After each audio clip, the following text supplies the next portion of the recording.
দক্ষিণ ভারতের এক বিখ্যাত সংস্কৃতজ্ঞ হলেন পণ্ডিত শ্রীকৃষ্ণাচার্য, যিনি ইংরেজি সাহিত্যের বিখ্যাত নাট্যকার শেক্সপিয়ার রচিত আ মিডসামার নাইটস ড্রিম নাটকটির সংস্কৃত ভাষায় অনুবাদ করেন। 5টি অঙ্কে বিভক্ত এই নাটকটির প্রথম অঙ্ক বাসন্তিক স্বপ্নম নামে পরিচিত। গল্পের শুরুতে আমরা জানতে পারি বৈবস্বতনগরের রাজা ইন্দ্রবর্মা কনকলেখা নামক এক মেয়ের প্রেমে আসক্ত। শুধু তাই নয়, তাদের বিবাহেরও সময় আসন্ন, বাকি মাত্র 4 দিন, যা কিনা আগামী অমাবস্যা তিথিতে সম্পন্ন হতে চলেছে। তবে রাজার কাছে এই 4টি দিনও যেন কিছুতেই কাটতে চাইছে না। কেবলমাত্র কনকলেখাকে কাছে পাওয়ার জন্য রাজা অধৈর্য হয়ে উঠেছেন। ক্ষয়িত চাঁদের আলো যেন তার সাথে ছলনা শুরু করেছে, এমনকি এক একটা মুহূর্তও যেন এক একটি যুগের সমান হয়ে দাঁড়িয়েছে। অপেক্ষায় চঞ্চল হয়ে রাজা তার বেদনার কথা কনকলেখাকে জানান। কনকলেখা রাজাকে এই বলে আশ্বস্ত দেন যে আগামী 4টি দিন নিমেষেই 4টি রাত্রি হয়ে অতিক্রান্ত হবে এবং তারপরেই আসবে মহামিলনের সময়।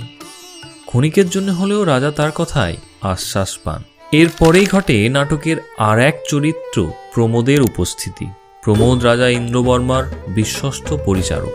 রাজা প্রমোদকে সারা নগর জুড়ে জাঁকজমকপূর্ণ এক মহা উৎসব আয়োজনের নির্দেশ দেন এবং বলেন এই নগরের যুব সমাজ যেন এই মহা উৎসবে বিনোদনে মেতে ওঠে। রাজার আদেশ মাথায় রেখে পরিচারক প্রমোদ রাজকক্ষ থেকে বেরিয়ে যায় এবং উৎসবের আয়োজনে লেগে পড়ে। প্রমোদ রাজকক্ষ থেকে চলে গেলে রাজা এবং কনকলেখা তাদের বিবাহ অনুষ্ঠানের আয়োজন, সাজসজ্জা ইত্যাদি বিষয়ে আলোচনা করতে থাকেন।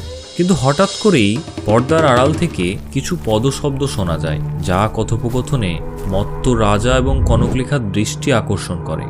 স্টেজে আবির্ভাব হয় নাট্যাংশের আরও 2টি গুরুত্বপূর্ণ চরিত্র, বৃদ্ধ ইন্দু শর্মা এবং তার যুবতী কন্যা কৌমুদীর। শোকে এবং ক্রোধে অভিহিত ইন্দু শর্মা রাজকক্ষে রাজার নিকট উপস্থিতি হয়ে তার কন্যা কৌমুদীর নামে অভিযোগ জানিয়ে বিচার প্রার্থনা করেন। তার অভিযোগ এই যে তার কন্যা কৌমুদী তার পিতার পছন্দের পাত্র মকরান্তকে বিবাহ করতে অস্বীকার করেছে। শুধু তাই নয়, সে বসন্ত নামক এক পুরুষের প্রতি প্রেমে আসক্ত। আদতে সে বসন্তে আসক্ত এবং তাকেই বিবাহ করতে সে আগ্রহী, এমনটাই ইন্দু শর্মা জানান। তাই দেশের বিচার বিধি অনুযায়ী কৌমুদী তার পিতার আদেশ অমান্য করায় তার যথাযথ শাস্তি হোক, এই তার দাবি।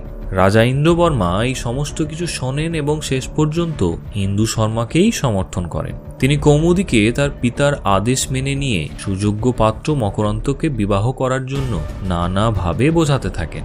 কিন্তু কোনো মতেই কৌমুদী নিজের সিদ্ধান্ত থেকে নড়চড় হয় না। সে জানায় বসন্ত ছাড়া অন্য কোনো পুরুষকে বিবাহ করা তার পক্ষে একেবারেই সম্ভব নয় এবং আরও বলে তার পিতা যদি বসন্তকে কৌমুদীর দৃষ্টিতে বিচার করে তবে সেও কোনো অংশে মকরান্তর থেকে কিছু কম যাবে না, বরং সমতুল্যই বিবেচিত হবে।